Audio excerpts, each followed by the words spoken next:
Muy buenas noches, queridos amigos de Radio María. Estamos nuevamente hoy, como cada sábado, en su programa Fe y Bioética. ¿Quién les habla? Elisa Lanza. Hoy, sábado, dedicado a nuestra Madre Santísima, vamos a hacer referencia al Día de la Natividad de nuestra Santísima Madre, que se celebró el día jueves 8 de septiembre, nacimiento de nuestra Madre Santísima. Y en homenaje a ella vamos a hacer una oración. Mi alma te glorifica, Dios eterno, porque haciendo esfuerzo en tu infinito poder, formaste en María Inmaculada una criatura tan perfecta que fue digna madre de tu unigénito. Mi espíritu se regocija en ti, Señor, porque tú, que humillas a los soberbios y ensalzas a los humildes, pusiste tus divinos ojos en la divina infantita, criatura maravillosa de tus manos, y levantándola sobre todos los demás seres del cielo y de la tierra, y desposándote en ella más tarde con nuestra baja naturaleza, extendiste tus misericordias sobre todos los pueblos, de generación en generación, y apareciste hecho hombre entre nosotros, para hacer salud de los que te temen, dulce consuelo de los que te aman, y firmísima esperanza de perdón para los que habiéndote ofendido, se arrepientan. Niña angelical de los cielos escogida, es la reina concebida sin la culpa original. Santa María, en tu natividad, ruega por nosotros que recurrimos a ti. En el nombre del Padre, del Hijo y del Espíritu Santo. Amén. Con esta oración dedicada a nuestra Madre Santísima en su cumpleaños, vamos a dar inicio al programa de hoy, siguiendo un poquito todo lo que venimos trabajando a lo largo de tantos programas, con la hermosa iniciativa de Padre Miguel Manzanera, quien funda por primera vez hace muchísimos años este programa. Queremos dar continuidad hablando temas, como ya es tradición, tanto sobre la defensa de la vida, pero también sobre nuestra fe. La fe de la Iglesia Católica, la fe en la que por gracia de Dios hemos nacido, nos hemos bautizado y en la que queremos seguir las enseñanzas que nos da, pero también su propagación, la evangelización y todos estos temas. Para hoy tenemos la grata participación de un sacerdote muy querido. Él es el padre Luis Chumpén, que hoy nos acompaña. Está en la ciudad de Lima y es desde allá que nos está acompañando para podernos contar muchas cosas de su trabajo, de su ministerio sacerdotal. Es un sacerdote joven, es lo único que les voy a decir, porque él personalmente nos va a explicar acerca de este ministerio hermoso que Dios le ha encomendado para su vida, esta su vocación. Bienvenido, querido padre Luis.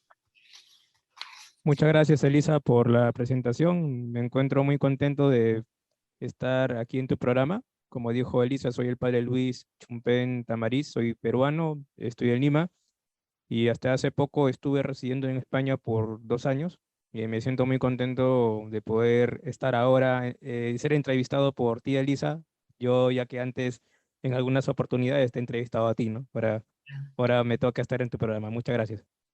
Bienvenido, con mucho cariño. Ya vamos a poder hablar también de toda esa parte, ¿no?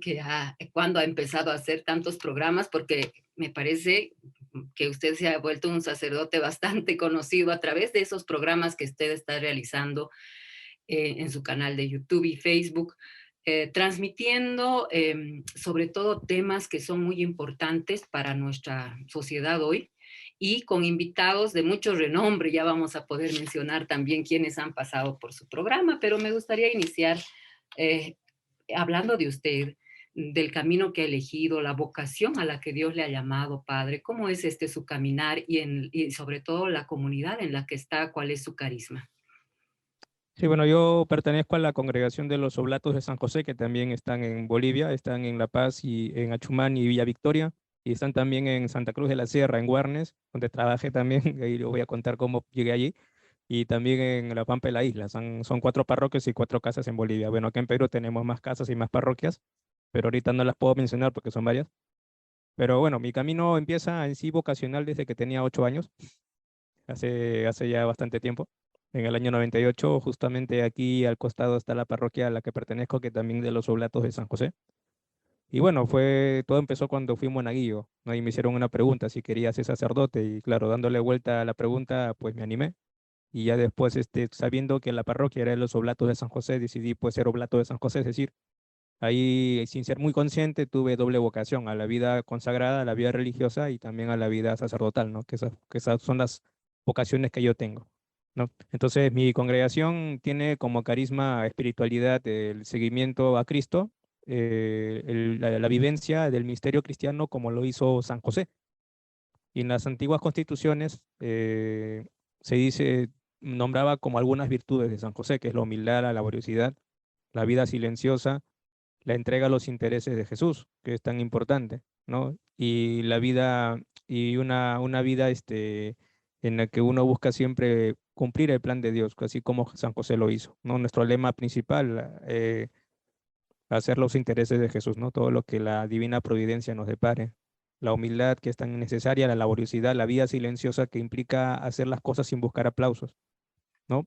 Y también lo que es la unión con Dios, que me había olvidado mencionar, la unión con Dios que es tan importante porque está la oración y no solamente la oración, sino también que la presencia de Dios está en todas las facetas de mi vida y por tanto yo todo lo que hago lo hago por amor a Él. Entonces, resumiendo esta vida de San José, que se centra más que todo en ser custodio del Redentor, es decir, toda la vida de San José gira en torno de Jesús y de María, nosotros mismos hacemos concreto esta espiritualidad en nuestras casas, ya que San José Marelo, que es el fundador, San José Marelo dijo, sean cartujos en casa, es decir, como monjes en casa, aunque no somos monjes, pero en casa practicar la unión con Dios y estar en continuo estudio y estas cosas, para luego ser apóstoles fuera, es decir, el apostolado. ¿A qué nos dedicamos los oblatos de San José? En primer lugar, lo que es la educación cristiana de la juventud, ¿no?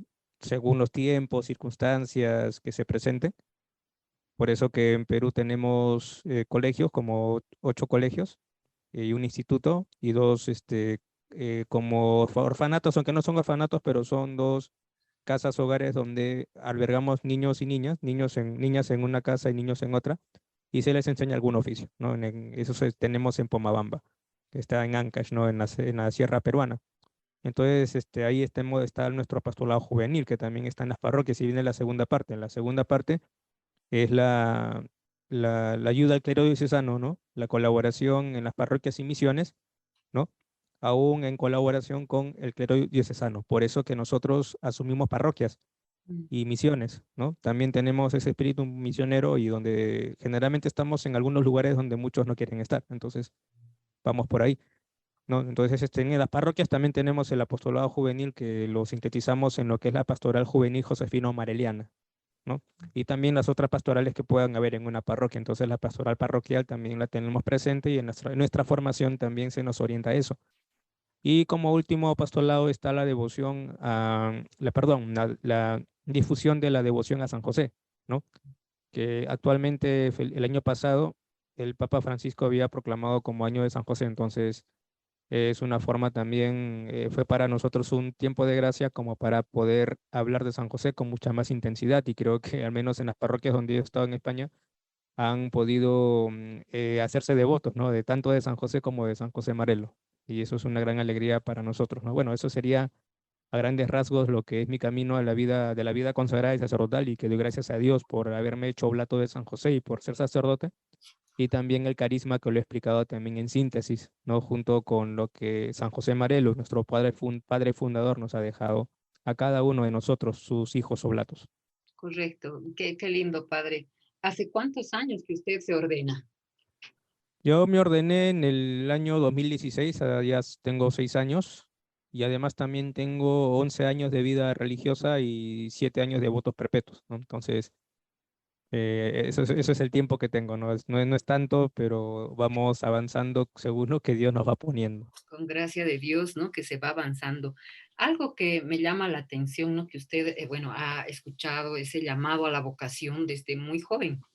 desde muy temprano, ¿no? Allá cuando era apenas un muchachito, joven, adolescente, tal vez, y eso. Y usted, como dice, inmediatamente, o sea, fue así, usted decidió y ya no cambió más de parecer ni nada hasta ahora, ¿no? Entonces, ¿cómo sintió todo aquello en su vida, en su corazón, en su familia? Porque hoy en día es un desafío, ¿no? Aquellos jóvenes y señoritas que están llamados a la vida religiosa o en el caso del sacerdocio también, tal vez su principal preocupación también es cómo le van a decir a sus papás, ¿no? Y existe ese temor en las familias. Sí, bueno, en mi caso, el detalle es que mis padres, junto con nosotros, con mis hermanos, íbamos a la parroquia desde que yo tenía 8 años. Entonces, desde ese año fuimos con asiduidad. Antes íbamos de vez en cuando, Ujú. no era tan seguido, pero yo recuerdo que cuando yo más o menos tenía esa edad, entre 7 y 8 años en esa transición, hubo un domingo, me acuerdo en enero de ese año que comenzamos, el 98, que comenzamos a ir de manera seguida todos los domingos. Y yo no sabía por qué. Y ya después de unos años resulta que mi papá, dando un testimonio, decía que ya estaba en esa búsqueda de Dios hasta que llegó el momento de que él decidió pues ya meterse de lleno a la iglesia, ¿no? Y gracias a esa decisión de mi padre, pues nosotros fuimos. Entonces, por eso, cuando yo les decía ya de niño que quería ser sacerdote, como que no les sorprendía. Bueno, primero quizás habrán pensado que es una ilusión de niño, ya que para mí fue una ilusión estar sirviendo en el altar como monaguillo, pero ya después, cuando fueron pasando los años, claro, tuve un tiempo de crisis también yo. No me fui de la iglesia, pero no era muy coherente hasta que tuve 14 años, donde tuve una convivencia vocacional también con los oblatos y pude pues ser consciente del propósito para el cual he venido a este mundo, que no es simplemente el ser sacerdote, sino el ser santo. Entonces entendí, ¿no?, que tenía que ser coherente y por tanto ahí reafirmé mi vocación y bueno, mis padres siguieron apoyándome, aunque para ellos fue un dolor también, porque para ellos también fue un sacrificio. ¿Por qué digo esto? Porque cuando llegaba el día en que tenía que irme, los notaba un poco tristes, porque es lo normal en un padre de familia, ¿no?, cuando se va un hijo. Pero bueno, ellos entendieron de que tenían que hacer ese sacrificio, entregarme a Dios, ¿no? Y ya, seguir con mi vocación, ¿no? Así como ellos han tenido su vocación matrimonial y hasta ahora la viven y perseveran, igual ellos dejaron que el hijo se vaya para que pueda seguir su vocación. Porque igual, o sea, tenga o no tenga la vocación sacerdotal o religiosa, igual un hijo se tiene que ir de casa porque igual tiene que formar una familia, ¿no? O Así quizás es. se quiere ser soltero, pero tiene que salir de casa, ¿no? Pero igual, ¿no?, mis padres asumieron esto con alegría, con responsabilidad y dejaron que yo siguiera mi vocación con tranquilidad. Y le apoyaron, ¿no? Qué lindo que Sí, apoyen. me apoyan, hasta ahora hasta me jalan las orejas cuando veo que ven que me estoy desviando, ¿verdad? Ya. Me llama la atención. ¿Y tiene muchos hermanos en la familia? No, solo somos tres hermanos. Yo soy el mayor, sigue mi hermano y mi hermana, ¿no?, que es la última. Somos Muy tres. Muy bien, qué bonito es conocer toda esta parte, ¿no? En cómo nacen las vocaciones en nuestros sacerdotes. Yo creo que también esto es muy motivador, siendo que usted es un sacerdote joven y bueno, como ha dicho también, entre sus carismas está trabajar con los jóvenes. Y por eso también al final casi del programa vamos a hacerles una invitación, porque Padre Luis nos va a visitar en Bolivia, entonces va a estar en Santa Cruz y en La Paz y vamos a hacerles una invitación. Bien, eh, ahora respecto a su tiempo de estudio como sacerdote, y sé que recién usted está llegando también de España, ha estado allá mucho tiempo, padre. ¿Cuál es la razón por la que se va algunos añitos por allá? ¿Qué trabajo ha hecho? ¿Ha ido a estudiar? ¿Cuáles son los frutos de todo ese tiempo allá? Sí, bueno, en el 2020, antes de la pandemia, mi superior me dijo primero que iba a ir a Roma, ¿no?, a estudiar allá, porque él quería que me especialice en lo que es pastoral juvenil. Pero debido a que faltaba un miembro allá en Salamanca, en Linares de Río, donde tenemos la casa que también es casa de estudio, entonces me mandaron por ahí, ¿no? Porque a la vez que estudiamos también nos hacemos cargos de parroquia. Entonces, yo fui allí a estudiar y también tenía a cargo 7 parroquias, 7 pueblos, ¿no? Bueno, que no son como de bastante gente, sino son pueblos de poca gente, pocos habitantes, entonces se podía llevar con normalidad las 7 parroquias, aunque tenía que hacer un esfuerzo grande sábado y Mm. domingo. Pero bueno, el motivo por el que me mandaron fue para que yo saqué la licenciatura en teología práctica. Yo ya había hecho el estudio de teología aquí en Lima, en la Facultad de Teología Pontificia y Civil de Lima, y también en el estudiantado interno que tenemos nosotros. Una vez que terminé, saqué el bachillerato, era bachiller en Sagrada Teología, y ya después de 6 años de pastoral me mandaron para esa zona, para estudiar en la Universidad Pontificia de Salamanca. Entonces, esta especialidad que es teología práctica, que es el análisis de la praxis de la iglesia, de las prácticas de la iglesia en la actualidad, pero en su dimensión moral, espiritual, pastoral, ¿no? Y también entra la historia. Entonces, se estudia estas 4 ramas y luego ya uno decide qué orientación le va a dar a la tesina, ¿no? A la tesis de licenciatura. Entonces, en mi caso, yo estuve 2 años, no estuve tanto tiempo, pues estuve 2 años, casi 2 años allá. Y lo que yo, de la tesina, el título que puse de la tesina es el acompañamiento espiritual a los jóvenes a través de la oración y los sacramentos para una pastoral juvenil en clave de sanación y reconciliación, que ya luego hablaremos con Elisa más adelante. Sí. Ahora, ¿qué fruto saco de haber estado allá en Salamanca, bueno, en concreto Linares de Río Frío, los pueblos que yo he llevado?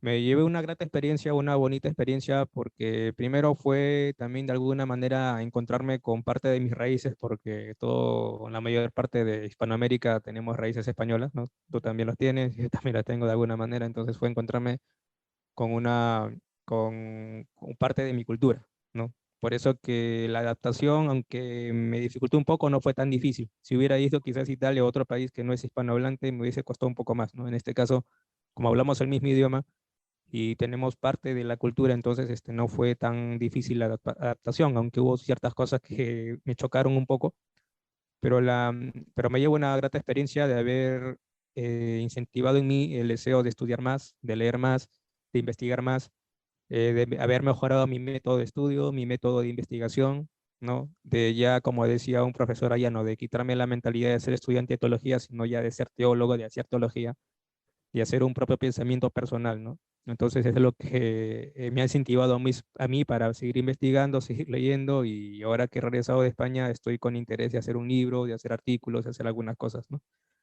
Que me puedan ayudar en mi vida académica y también pastoral, ¿no? Porque siempre esto va conectado a mi servicio, no a la iglesia, que es una de mis motivaciones. Yo he estudiado, he querido ir a estudiar allá con el fin de servir mejor, ¿no? Con el fin de dar respuesta a ciertas interrogantes que tienen muchos jóvenes y cualquier persona, y para dar un mejor servicio, ¿no? Ese es lo que puedo decir de la experiencia que he tenido en Salamanca. Qué hermoso, ¿no? Sí, yo creo que esta motivación siempre es importante porque sí necesitamos pastores bien preparados, por supuesto, para asumir los retos que hoy se presentan en el mundo que vivimos, que es bien complejo. Y también algo que me llama la atención, bueno, yo sí he tenido el agrado de conocer a padre Luis hace algunos años en Perú, ¿no? Cuando hicimos un viaje misionero con Vida Humana Internacional, estaba nuestra hermana Nancy Tosi en ese tiempo, fuimos con ella y con otra psicóloga que es peruana, Lola Shin, y estuvimos dando talleres, charlas, capacitación a los sacerdotes, justamente en Moyobamba, si no me Sí, equivoco, sí, y en la Amazonía peruana. exacto, en la Amazonía peruana, en Tarapoto, en Moyobamba, estuvimos por allá, y fue una experiencia maravillosa, y ahí tuve oportunidad de conocer a Padre Luis, cuando tal vez estaba a pocos años de haber sido ordenado todavía, y antes de que viaje a España, ¿no? Pues Antes, sí. y entre todos los sacerdotes a los que habíamos dirigido nuestros talleres, nuestras charlas, el padre siempre estaba ahí muy entusiasta, muy interesado además, preguntando sobre estos temas que llevamos en Vida Humana Internacional, que son los relacionados a la vida, a la familia, a la dignidad del ser humano. Y veo que ya hace algún tiempo, no sé exactamente hace cuánto, usted, padre, empieza a trabajar virtualmente. Debe ser desde el que comienza la pandemia, ¿no? Ahí como que todos nos hemos puesto en órbita virtual, tratando de llegar a más gente utilizando estos medios de comunicación masivos. Y empezó usted con una serie de programas, no sé si son semanales o cada 15 días, pero ha llegado a mucha gente y mucha gente lo conoce por esos programas que ha estado difundiendo, sobre todo por varias páginas de Facebook, y ha entrevistado a usted en ese afán a muchísimas personas con diferentes temáticas además, y me hace mucho recuerdo al programa que también hago, ¿no?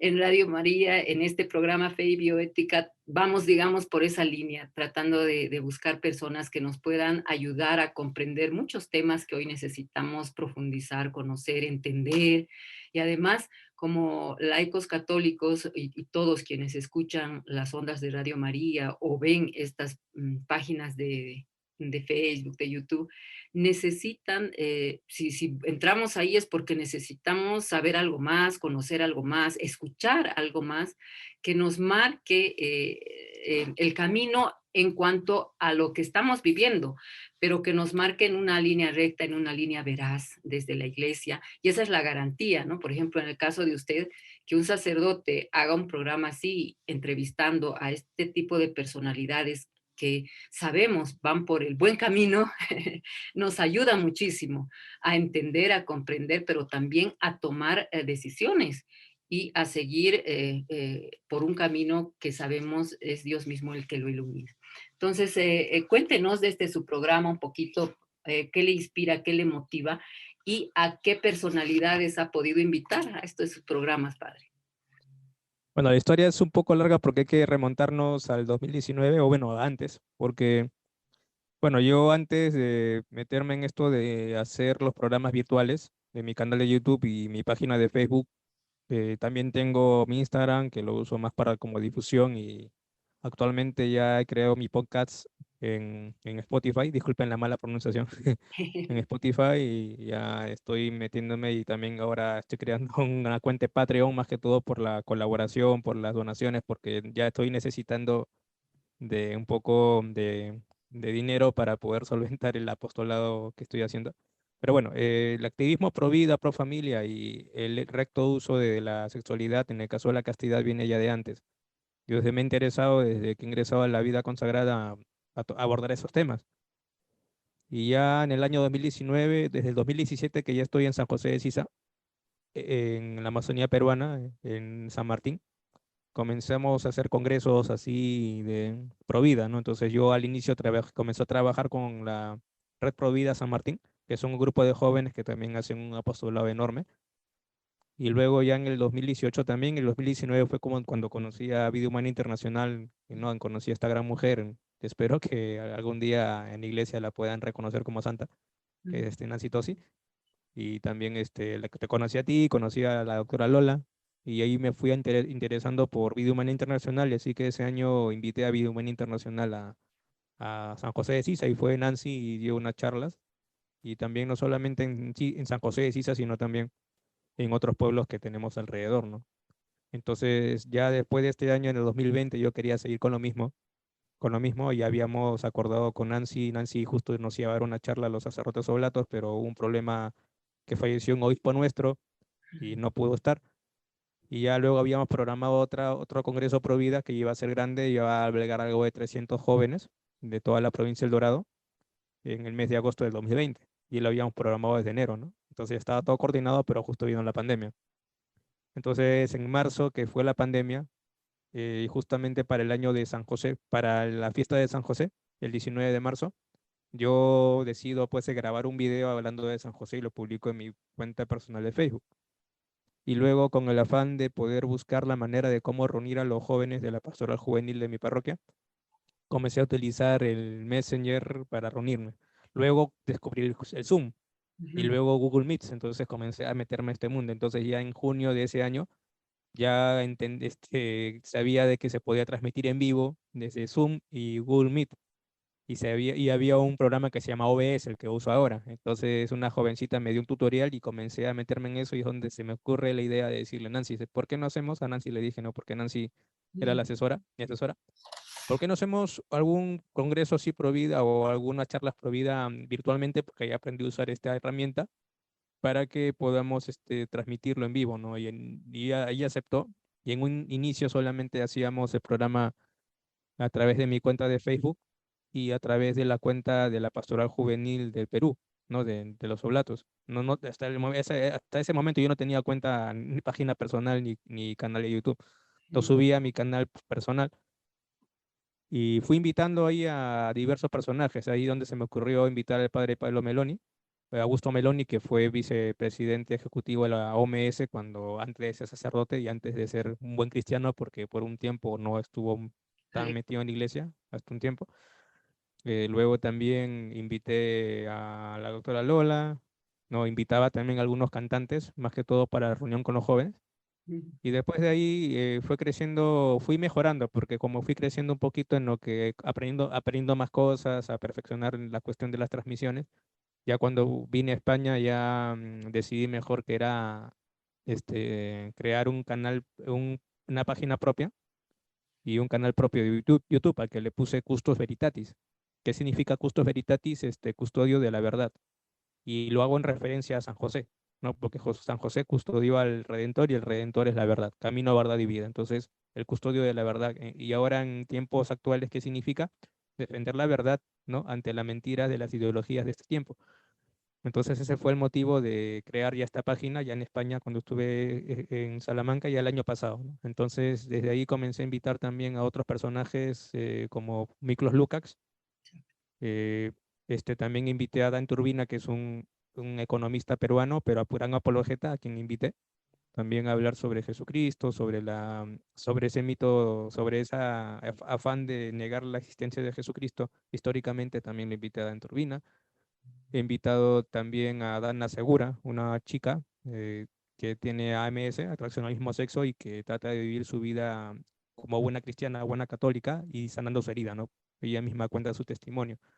También invité a Lisa Lanza a Sí. un programa, también de nuevo invité a la doctora Lola, también invité al doctor Alberto Bárcena, que es un gran historiador español, a Jorge Soleil, a Jesús Barrón, que es un profesor que por afirmar que en la biología solo existen dos sexos, varón y mujer, le quitaron la plaza de estudio, no, la plaza de enseñanza en un colegio allá en Madrid. ¿No? Y también invité a algunos miembros de la Asociación Católica de Propagandistas, ¿no? Entonces he tenido a estos personajes y también al padre Javier Olivera Rabasi, que ustedes conocen, que es Bien, un sí. sacerdote argentino, a Horacio Justo, a Pablo Muñoz Iturrieta, también lo tuve en mi programa una vez, y bueno, y también con Pablo Caruso, pero con quienes mantengo todavía el contacto es con el padre Javier, Miklos, Pablo y con Horacio Justo, ¿no? Y con Pablo Caruso, con quienes también comparto algunas informaciones, algunas opiniones. Y también eso me ha ayudado a mí a mejorar los programas y a seguir investigando más y a seguir metiéndome en el mundo virtual. Tanto así que quizá más adelante, no sé, pueda hacer que comience a estudiar ciencia de la comunicación para entender mejor esto, ¿no? Pero Sí, bueno, tengo también un joven que me apoya de la pastoral juvenil, que es Jorge Mesarina, que es un joven que es asesor de la pastoral juvenil de los Oblatos en Chimbote, qué lindo. y que él ve la página. Bueno, yo también los programas los transmito a Oblatos Perú y también a la página de la pastoral juvenil del Perú, también de los Oblatos. También transmito a través a dos páginas, pero principalmente en la mía y en mi canal de YouTube que pueden visitar. Es fácil, pongan Custos Veritatis y ya aparece por ahí, o pongan mi nombre, Padre Luis Chumpen Tamariz, y aparece también por ahí las entrevistas que he ido realizando. Esa De- es la historia, a grandes rasgos de cómo me he ido, y y es muchas más reciente. personas, ¿no? Por ejemplo, Lucrecia Rego también ha invitado a Sí, usted. sí, Lucrecia Rego, que les Sí. recomiendo esa entrevista porque justamente habla, el título es, ¿no? ¿Cuáles son tus verdaderas razones, tus graves razones para no tener hijos? ¿No? Y habla más o menos de cómo a veces se usa el método Billings o los métodos de reconocimiento de la fertilidad, naturalmente hablando, Ujú. ¿no? Para una mentalidad anticonceptiva. Y cuando en realidad los métodos de reconocimiento fueron utilizados para tener hijos, no tanto para no tenerlos, ¿no? Y claro, hay diversas cosas que les enseña sobre este tema, que sería bueno abordarlo en otra entrevista, ¿no? Pero Lucrecia Rego hoy lo explica de buena manera todas estas cosas. También estaba la doctora Pilar Calva, si no Ah, me equivoco, sí, también la entrevisté alguna vez, ¿no? Y bueno, así a Mario Rojas también lo he entrevistado en alguna ocasión cuando recién iniciaba, ¿no? La secuencia. Pues un saludo también a Mario Rojas, que es cochabambino, ¿no? así Pero es. vive en Ya. Estados Unidos, vive en Estados Unidos. Les mando un gran saludo y también a quienes están escuchando este programa en La Paz, los que me conocen, ¿no? También un gran saludo por allá. Sí, qué lindo. Gracias, padre. Yo seguro que van a llegar esos saludos. Usted nos decía que ya estuvo en Bolivia hace algún tiempo. Sí, es una historia muy bonita y le tengo un gran cariño también al país. ¿Por qué? Porque cuando yo recién fui ordenado, en el año 2016, en el 6 de febrero, a una semana después de mi ordenación, claro, yo siempre cuando me he formado, yo no he tenido el deseo de salir de mi país. Siempre digo, siempre dije, yo voy a llevar este ministerio, pero en mi país, porque mi país necesita muchos sacerdotes, muchos religiosos y es necesario hacer misión en mi país. Y claro, y una de las prioridades que yo puse en mi vida también fueron los jóvenes. Entonces, no tenía idea, ¿no? de salir del país hasta que me llamó el superior general de esos tiempos, que era el padre Miguel Piscopo, y me dijo que si podía ayudar en Bolivia por 3 meses. Bueno, él me dijo 40 días, pero después se extendió a 60 días, ¿no? Pero estuve presente allí desde el 1 de marzo del 2016. ¿No? Entonces me fui y después estuve en La Paz 3 días porque tenía que presentarme al superior de allá y luego me mandaron a Guarnes, que era la parroquia donde tenía que estar ayudando al sacerdote que estaba solo. Mm. Entonces estuve allí 3 meses, desde marzo hasta fines de mayo, y de ahí volví al Perú. Es decir, fue mi primera parroquia como sacerdote, ¿no? Como por así decirlo. Qué Y es lindo. por eso que le tengo bastante cariño a esta parroquia, porque, claro, aprendí mucho, me ayudó mucho a mí en mi camino, en mi ministerio, ¿no? Y también porque pude ayudar a algunas personas sin que yo lo supiera. Qué ¿No? lindo. Entonces yo nunca olvidaré que algunas personas me decían, padre, gracias a usted he vuelto a la iglesia, ¿no? Y yo no sabía, yo simplemente hice lo que tenía que hacer y ya cuando estuve por irme ya me decían eso, gracias a usted regresé, que estaba en este problema y he regresado, ¿no? Entonces para mí fue algo muy gratificante en ese sentido porque, claro, mis primeros pasos como sacerdote ya entendía, ¿no? La importancia de este ministerio y también la responsabilidad que llevo, ¿no? Sobre mis hombros. Entonces, estuve por ahí ese tiempo y ahora pues tengo la gracia de poder volver y también tendré allá en Bolivia, me ha invitado también Elisa el día 5 de octubre, estaré en La Paz, ¿no? Dando una Ah, charla a algunos jóvenes. claro, vamos a adelantar ya esta invitación para todos quienes nos están escuchando. El padre Luis Chumpen va a estar visitándonos en Bolivia en el mes de octubre, va a estar él. Y en La Paz específicamente, el 5 de octubre, va a dar una charla dirigida a jóvenes sobre un tema muy importante, el tema que nos mencionaba en las investigaciones y tesina que él ha realizado estando allá en España. Hablaremos de esto, padre, este tema de la sanación espiritual que usted toca en su tesina a través del sacramento de la reconciliación y la importancia que significa esto en la vida de las personas, especialmente en la juventud hoy en día. La juventud se siente, bueno, yo también tengo hijos jóvenes y viendo la realidad que hoy nos toca en muchas sociedades, no solo en Bolivia, en Perú, creo en Latinoamérica y en el mundo, la necesidad que tienen los jóvenes de sanar heridas a fin de poder ver su vida de otra forma, a fin de poder armar su proyecto de vida con esperanza. Sí, yo cuando fui para allá no tenía el tema definido hasta que, bueno, yo tenía en mi mente la capacitación provida que Nancy me iba a dar. La capacitación en Proyecto Raquel, perdón, me estoy confundiendo. Entonces yo ya en San José de Sisa, sin tener la capacitación completa o ni sin haber iniciado, ya había dado un tipo de acompañamiento a algunos jóvenes porque se necesitaba en esa zona. Entonces yo viendo el problema que había en los lugares que he trabajado, tanto que cuando era promotor vocacional, cuando estuve en Warnes, cuando estuve en San José de Sisa, y en algunos lugares de mi país vi esta necesidad, ¿no? De una juventud herida que ha pasado por algunos momentos de ruptura, que yo le denomino así.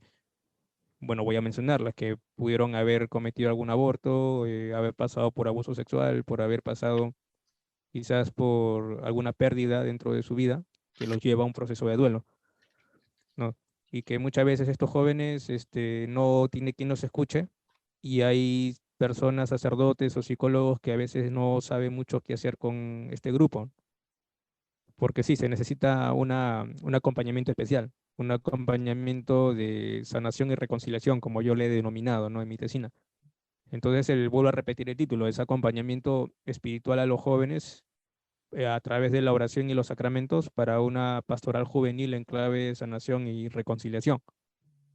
Entonces, lo que yo planteaba era, a partir del problema, ¿no? de estos jóvenes, de esa juventud herida, proponer un camino de acompañamiento pastoral, ¿no?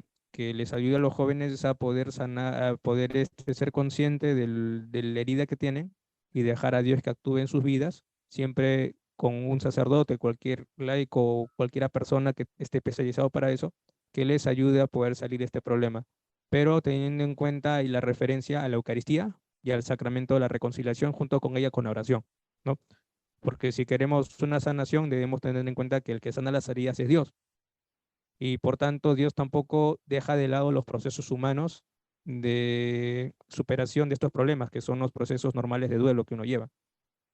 Al menos las partes principales que yo conocía, que es la negación, la ira, cólera y la adaptación, que está por ahí, nuestras tres etapas generales, ¿no? Hay más, pero yo me centraba en estas tres, pero teniendo en cuenta de que una sanación no solamente es espiritual, sino que integra todo. ¿Por qué? Porque Dios mismo sana al hombre total. No es que solamente se derive de un aspecto, no. El ser humano es un ser bio, psicosocial y espiritual. Y todas estas partes son sanadas por Dios, ¿no? Y si uno de estas partes está mal, todo el ser humano está mal.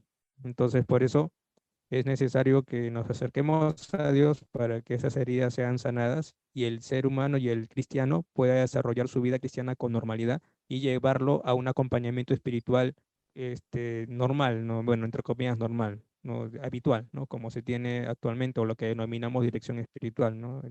O lo que se denominó por mucho tiempo dirección espiritual. Entonces, aparte de estos procesos humanos que Dios también no deja de lado y que son necesarios llevar, se necesita que la persona sea consciente de que la redención de Cristo a través de la Eucaristía y que una vez terminado el proceso de acompañamiento, acuda al sacramento de la reconciliación, siendo consciente de sus faltas y con el deseo de perdonar a la otra persona que le hizo daño. En este caso, entendemos que un joven ha sanado cuando ya tiene ese deseo de perdonar y cuando ya no recuerda los momentos malos con cólera, sino con paz. Ahí podemos decir, sí, este joven ha superado, ha sanado estas heridas y ahora pues el joven ya tiene esa carga fuera que le podrá ayudar a él a tener esa vida cristiana, un ejercicio de la vida cristiana con normalidad. Con los problemas sí, de hecho que siempre está la cruz presente, pero ya podrá dominarse, tendrá control de sí mismo y ya no recordará los momentos malos con tristeza y angustia, sino que ya podrá recordarlos con paz y dando gracias a Dios y perdonando a la otra persona, ¿no? Entonces, la tesina va más o menos en eso. Y también es un diálogo interdisciplinar, porque también hay que tener nociones de psicología, nociones de tanatología y algunas cosas de medicina, porque también hay que entender de que hay personas que pueden estar pasando por algún trastorno de la personalidad o un trastorno mental. Entonces, en estos casos también es necesario conocer este tipo de cosas para saber derivar, ¿no? Porque hay cosas que es necesario tenerlas con un psicólogo y con un psiquiatra. Entonces también va de la mano con eso. Entonces mi tesis a grandes rasgos va con eso, ¿no? Ya en otro momento, cuando me sea posible, voy a exponer, ¿no? En mis transmisiones de qué trata mi tesina porque es un poco larga y hay elementos que no he mencionado aquí, pero que es bueno que yo mencione en esas transmisiones, en estas exposiciones, ¿no? Dentro de lo que es las partes que he hecho, ¿no? Que son 3 capítulos, en realidad. Un capítulo que trata de ver la realidad, que se sustenta en el ver. Está también la segunda parte donde yo hablo específicamente de qué es el acompañamiento espiritual. Pongo paradigmas para eso que es los discípulos de Maús, ¿no? Y el otro paradigma que pongo es el buen samaritano, la parábola del buen samaritano. Son 2 paradigmas que pongo del acompañamiento. Junto con ello hablo también de los sacramentos de la Eucaristía, la reconciliación como encuentros con Cristo sanador, la oración, la lección divina también como encuentro con Cristo sanador, para luego ya dejar el momento de juzgar para pasar al momento de actuar, donde ya específicamente hablo de qué significa una pastoral juvenil en clave de sanación y reconciliación. Entonces, ¿qué es pastoral? ¿Qué significa sanación en pastoral juvenil? ¿Qué significa reconciliación en pastoral juvenil? ¿Y cuáles son las metodologías que hay que usar? Sobre los agentes que van a actuar, sobre el equipo no de acompañamiento que tiene que haber, que ya son cosas más prácticas, ya habiendo reflexionado sobre la realidad y sobre lo que es el acompañamiento de los sacramentos para dar por fin respuesta a esta pastoral juvenil de sanación y reconciliación que tiene que haber, en mi parecer, en el seno de cada pastoral juvenil de todo el mundo, ver todo esto. Qué hermoso, padre. Pues sabe que hoy en día los jóvenes, uno puede preguntarse, ¿no? Pero un joven, ¿de qué tiene que sanar? Si es joven, si está comenzando la vida, ¿no? Pero, por ejemplo, yo solo pongo este ejemplito, mi hija, que es universitaria, tiene 20 años, y me cuenta, ¿no? Me cuenta lo que ve en sus compañeros en la universidad, por ejemplo, jóvenes como ella, que me dice, mami, ya no aguanto, mami, me angustia, dice, ¿qué? Porque todos mis compañeros, o sea, tienen un lenguaje donde dicen, ya me he cansado, estoy cansado, ya no quiero vivir, ya no, que se acabe de una vez esto, o sea, todo el tiempo están aburridos, cansados, sin ganas de vivir, sin sueños, sin esperanzas, sin nada. O sea, ¿qué les pasa, mami? Me deprimen, dice ella, ¿no? O sea, le deprime la forma en la que ven la vida sus amigos, que son jóvenes, amigos, amigas. Entonces, eso es, hoy día se ha vuelto bastante usual y común en los jóvenes de nuestros tiempos. No sé si es el tiempo en que estamos viviendo, la cultura, esta mecanicidad, automatismo, tecnología, pero tal vez usted, padre, que trabaja mucho con jóvenes y ha escrito esta tesina, puede darnos algunas pautas al respecto. Sí, lo que pasa es que, bueno, primero, y eso lo digo a los padres de familia y a las personas de mi edad también, porque yo, bueno, ya tengo 32 años, ya no soy joven, aunque en la actualidad ya han cambiado el intervalo de juventud, ahora ponen de 15 a 30 y otros hasta 35, porque en algunos lugares del mundo, en Europa se ve esto ya, los hijos todavía salen a partir de los 30 y tantos años, porque a esa edad todavía se casan y esto, ¿no? O sea, ya hay un cambio. Bueno, viendo a lo que tú me has preguntado, claro, lo que le decía, lo que quería decirle a los padres y las personas de mi edad o mayores, ¿no? Que eviten decir que en mis tiempos esto era mejor o era peor, ¿no? Porque, claro, puede ser que en tu tiempo haya sido peor que ahora o puede ser que haya sido mejor, no sabemos. Pero si partimos no diciendo esto, ya estaremos dejando que la barrera que a veces ponemos entre las generaciones se caiga y podamos también ver a las generaciones actuales, ¿no? Bueno, yo no sé si mi época o la época actual es mejor, es la mejor o es la peor, pero lo que yo puedo decir que ahora como hay una creciente utilización de lo que es los medios tecnológicos que no había en mi época, sí, ya yo he nacido, yo soy de la generación que ha visto cómo nacía Facebook, cómo nacía YouTube, porque YouTube nació en el 2005 y yo tenía 15 años. Somos testigos del nacimiento de estas redes sociales, cosa que la generación actual solamente ya ha visto lo que ya estaba hecho y la mejora de estas aplicaciones. Entonces, el hecho mismo de que ahora haya estos diversos medios tecnológicos hace que de alguna manera también el joven que no sabe utilizar bien la tecnología, algunos jóvenes, pues ya tengan un problema de identidad, porque todo lo que ven en las redes sociales piensan que es real y tiene que ser así. También algunos han descubierto que a veces por las redes sociales pueden recibir más atención y por eso que cuando ven que tienen bastantes likes o bastantes me gusta o bastantes vistos, ¿no? En el caso de vistas, en el caso de YouTube o en TikTok, cuando tiene bastantes vistas también. Entonces se sienten pues bastante aceptados, ¿no? Cosa que no ocurre que se hace en el mundo real, ¿no? Entonces, a veces trasladan sus aspiraciones y emociones al mundo virtual y a veces se crea una dicotomía a veces alguno me dijo, no, padre, pero todo lo que yo publico en mis redes sociales no tiene que ver nada con mi vida personal, y es falso porque muchas veces se refleja lo que hay en la vida personal de cada persona. Entonces, partiendo de eso, la mala utilización de los medios tecnológicos ha hecho que los jóvenes también tengan este tipo de problemas, ¿no? De depresión, de ansiedad, de angustia, de falta de identidad personal, de aislamiento, de falta de conversación con los padres, ¿no? ¿Qué es eso? Ahora, el otro panorama es también el problema familiar, ¿no? O sea, no todo hay que echarle la culpa, bueno, el joven tiene responsabilidad, ¿no? Ni para echarle la culpa, pero tampoco vamos a estar pensando de que es por el problema de la tecnología, ¿no? No es únicamente eso, sino que también hay un problema dentro de la familia. Entonces se ve ahora en la actualidad bastantes problemas de familias disfuncionales, al menos aquí en Hispanoamérica. Entonces hay jóvenes que no crecen con sus padres, o sea, crecen con la mamá, crecen con el papá. Y esto se debe a que a veces ha habido problemas entre los padres porque no han sabido utilizar bien su sexualidad, ¿no? En el sentido de que, como dicen obviamente, metieron la pata y por el hijo se han juntado. Y claro, hay problemas dentro, el niño ve cómo crece esa violencia, y obviamente si es que no hay alguien que les ayude a poder sanar estas heridas, de alguna manera van a tratar de llenar ese vacío que tienen dentro. No, si lo más cercano a esto es la depresión, ¿no? La depresión, la ansiedad que puedan sentir. Y claro, como a veces quieren dejar de sentir ese problema porque de un momento a otro te dicen, padre, no sé qué siento, me siento triste, y no saben el problema, ¿no? Y el problema está en eso, en que hay una raíz en todo eso. Están deprimidos, pero ¿por qué?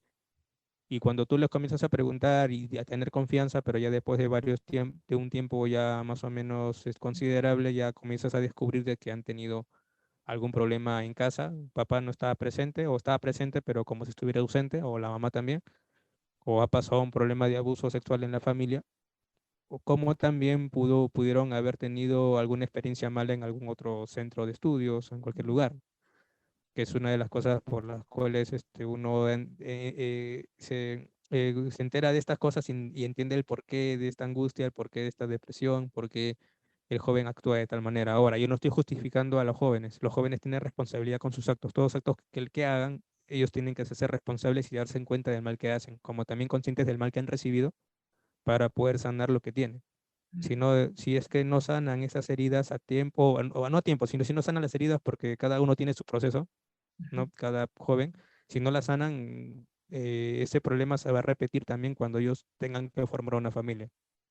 Porque el joven, ¿cómo se llama?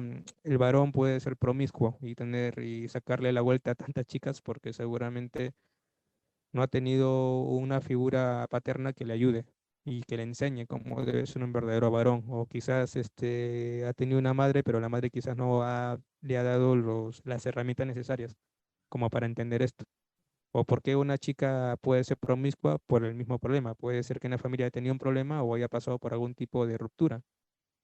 Y aunque algunas personas cuando he hablado de esto me han querido refutar, yo le he dicho, bueno, según la experiencia que tengo, los estudios que he tenido, puede ser por esto, no es determinante, puede ser por esto. Y las veces que yo he tenido que hablar con algunos jóvenes, la mayor parte pues hemos dado con este problema. Y no necesariamente, también puede ser que también hayan tenido la pérdida de un ser querido, una muerte de un padre o una madre, que también es parte de esto, ¿no? Entonces, por eso digo que el panorama es más o menos así, según lo que yo le he visto, y verdaderamente es necesario entender a los jóvenes. Yo puedo poner un ejemplo, no puede ser que alguno me diga que soy un poco machista o algo, pero cuando una jovencita, o joven también, varón, no solamente la mujer, comienza a exhibirse demasiado en Facebook o en Instagram y comienza pues a querer exhibirse en estas plataformas actuales para recibir dinero como OnlyFans u otras plataformas parecidas, lo más probable es que haya pasado por una ruptura en su vida, ¿no? No solamente cuando era niña, sino cuando en su vida ha tenido alguna ruptura, y justamente justificando eso y queriendo llenar esos vacíos que tienen, hacen estas cosas. No es solamente por ganar dinero. Bueno, también puede ser, no niego eso. Hay personas que quizás, entre comillas, necesitan y hacen eso, pero va contra su dignidad.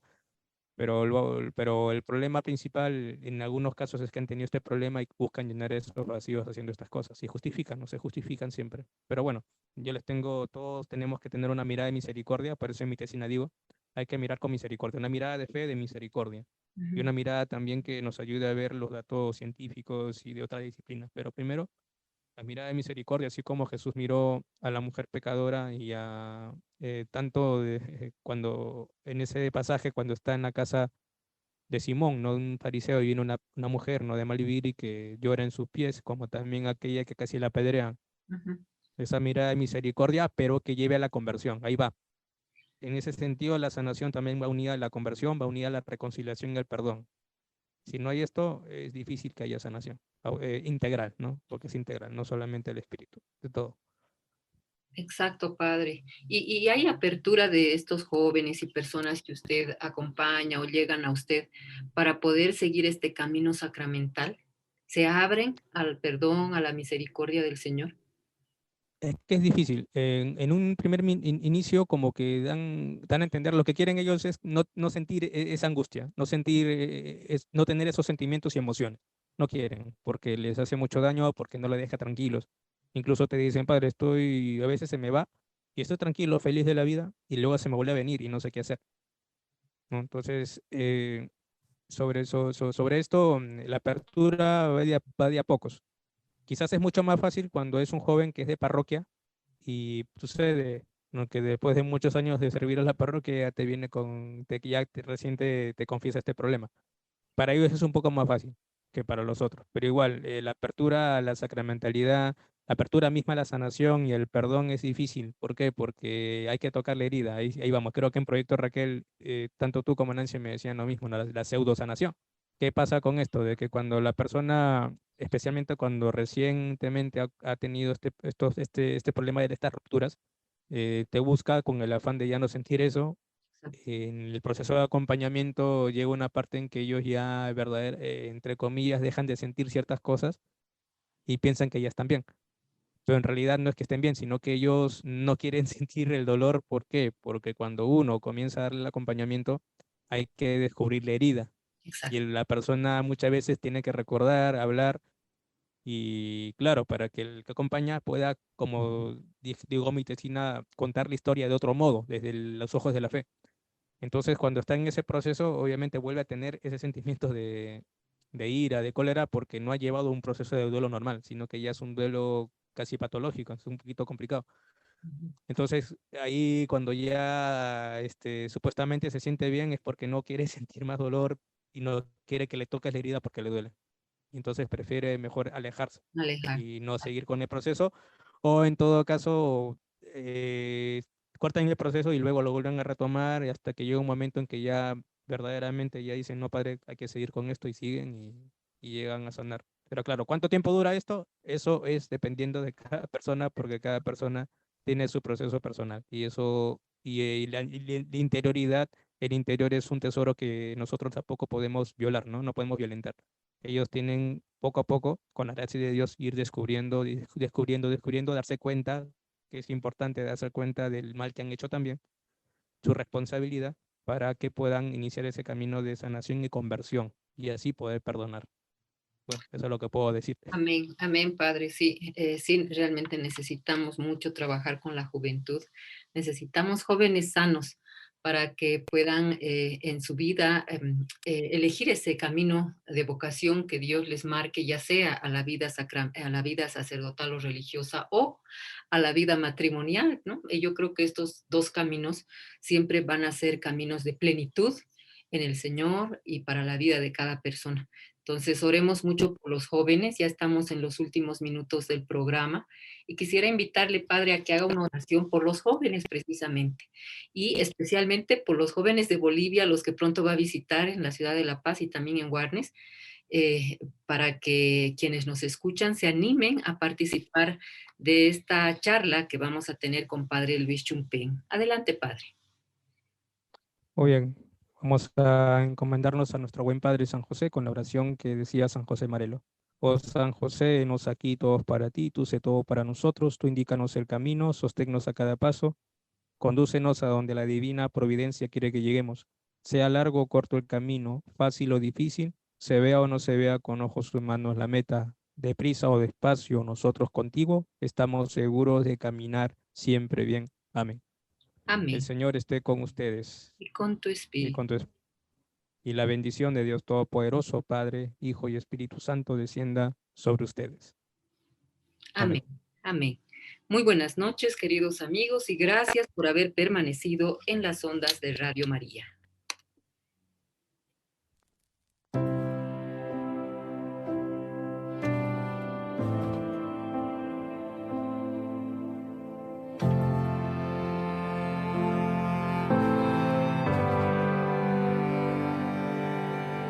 No existe un corazón que ame más que aquel que dijo sí hasta el final. No descanso, nunca dudó, lo hizo todo con fe y con amor. Desde el principio recibió la gracia que viene solo de Dios.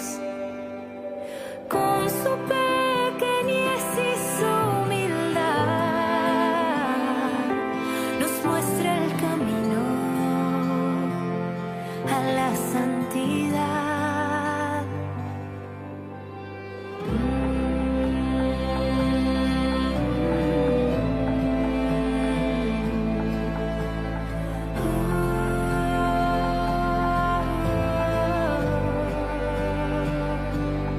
Madre de Dios, llena de gracia, reina de paz, consuelo del alma, María, cuídame con tu manto, cúbreme, sé mi puente al cielo, llévame a Dios, y así como tú quiero llenarme de su gracia, que se refleje en mi alma la alegría de su amor, de su amor,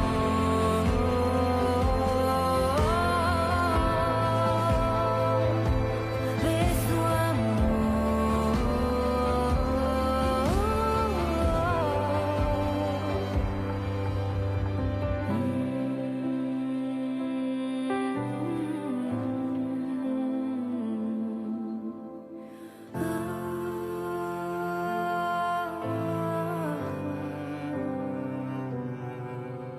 María, cuídame, con tu manto cúbreme, transforma mi corazón, sé mi compañía.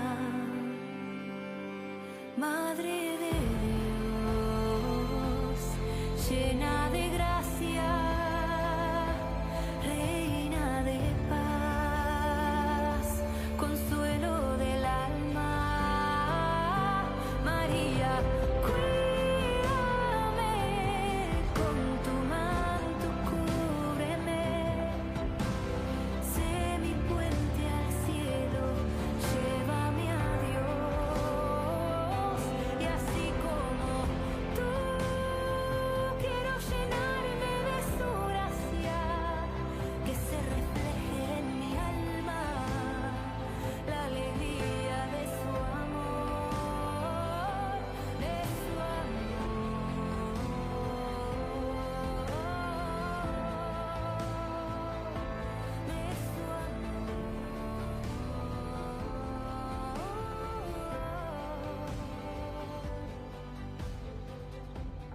Madre de Dios, llena de gracia.